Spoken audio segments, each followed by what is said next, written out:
Welcome to Surya Krishna maths. எண்களும் தொடர் வரிசைகளும் standard 10 பயிற்சி 2-4.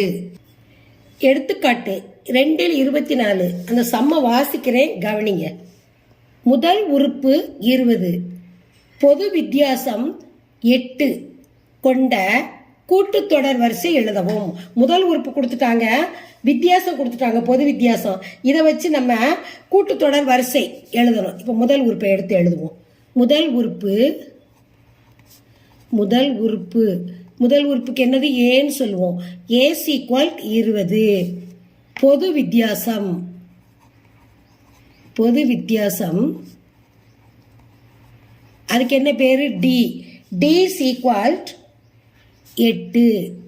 இப்போ கூட்டுத்தொடர் வரிசை எழுத சொல்லியிருக்காங்க. அதுக்கு ஒரு ஃபார்முலா உண்டு. கூட்டுத்தொடர்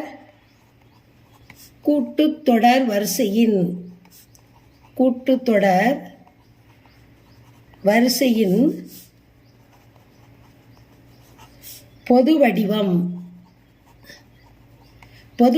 equal a comma A plus D comma A plus 2D comma A plus 3D. இப்படி போய்கிட்டே இருக்கும். சரியா? இப்போ இதான் ஃபார்முலா. இந்த ஃபார்முலா வச்சு நம்ம கூட்டுத்தொடர் வரிசையை கண்டுபிடிக்க போகிறோம்.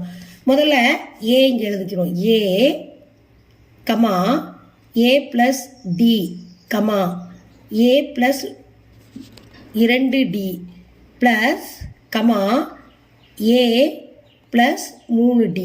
இந்த எழுதிட்டோம். இப்போ ஏக்கு ஏற்கனவே என்ன கொடுத்துருக்காங்க? ஏங்கிறது முதல் உறுப்பு 20, அதை எழுதிக்கிடணும். கமா இது முதல் உறுப்பு பிளஸ் வித்தியாசம் 8. அடுத்து இது முதல் உறுப்பு 20 பிளஸ் 2Dனா என்ன தெரியுமா? 2 போட்டு டியை பிராக்கெட்டுக்குள்ளே போடணும். 8. அடுத்து 20 பிளஸ் 3 8. இதுனா என்ன அர்த்தம்? 3D 2Dனா 2D பெருக்கணும், 3D பெருக்கணும். அதான் அர்த்தம். இப்போ 20 8 கூட்டினா எத்தனை? 28. இப்போ 20ஓட இதை கவனிங்க. பிராக்கெட்டுக்குள்ள எது இருந்தாலும் பிராக்கெட் வெளியில இருக்கிறதால பெருக்கணும். அதான் கான்செப்ட். அப்போ 2 16, 16. இது 20, இது 3 24. பிராக்கெட்டில் உள்ளதையும் வெளியில் உள்ளதையும் பெருக்கணும். 24. அப்போ அடுத்த ஸ்டெப் 20 28. இப்போ 20 16 கூட்டணும், 36. இப்போ 20 24 கூட்டணும், 44.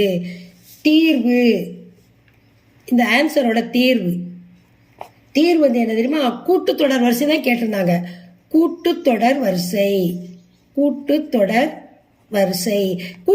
வரிசை கேட்டாலே உங்களுக்கு இந்த ஃபார்முலா ஞாபகம் வந்துடணும். என்னது? ஏ பிளஸ் டி அப்புறம் ஏ பிளஸ் 2D பிளஸ் அப்படி போய்கிட்டே இருக்கும். நம்ம கூட்டுத்தொடர் வரிசை 3யோட நிப்பாட்டிக்கிட்டோம். 20 கமா 28 கமா 36 கமா 44. இதுவும் அப்படி போய்கிட்டே இருக்கும். இதுதான் ஆன்சர். இந்த சம்மை லைக் பண்ணுங்க, இந்த சம்மை சப்ஸ்கிரைப் பண்ணுங்க, உங்கள் ஃப்ரெண்ட்ஸுகளுக்கெல்லாம் ஷேர் பண்ணுங்க. இந்த சம்மில் எதுவும் டவுட் இருந்ததுன்னா கமெண்ட்ஸில் போடுங்க, நான் ரிப்ளை பண்ணுறேன்.